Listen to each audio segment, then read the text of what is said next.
கர்த்தருடைய பரிசுத்த நாமத்துக்கு மகிமை உண்டாவதாக.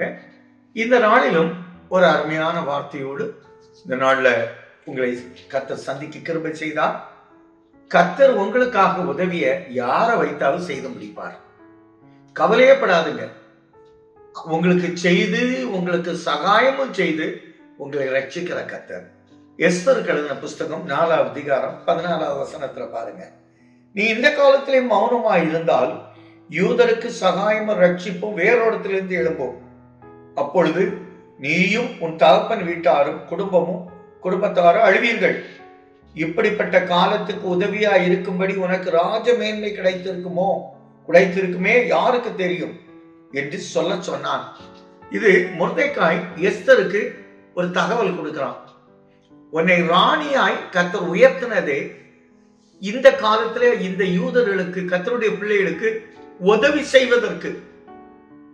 நீ இந்த காலத்துல சும்மா இருந்தா எங்களுக்கு உதவி கர்த்தர் யாரை கொண்டாது செய்வார். ஆனா அழியும் போது நீயும் உன் குடும்பம் எல்லாம் அழியும், மறந்துடாத. சிலருக்கு நல்ல பொசிஷன்ல தூக்கி வைப்பார், பெரிய ஐஸ்வர்யங்களா மாற்றிருப்பார்.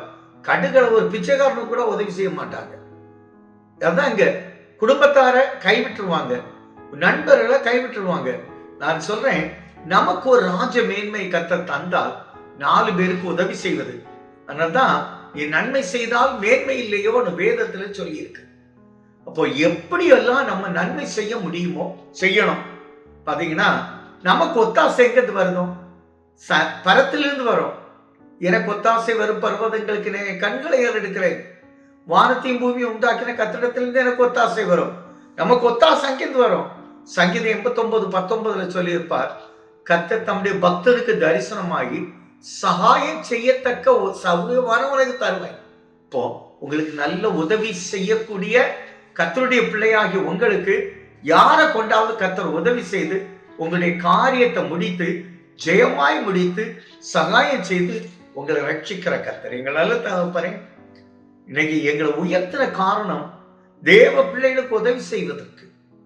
உதவி செய்யலைன்னா அழகாக சொல்லி இருக்கிற மொர்தெக்காய், யாரை கொண்டாவது செய்வீங்க, யாரை கொண்டாவது உதவி செய்வீங்க. ஏன்னா நாங்க உங்க பிள்ளை, ஆபிரகாமின் சந்ததி, கிறிஸ்துவனுடைய சந்ததியா இருக்கிறோம்.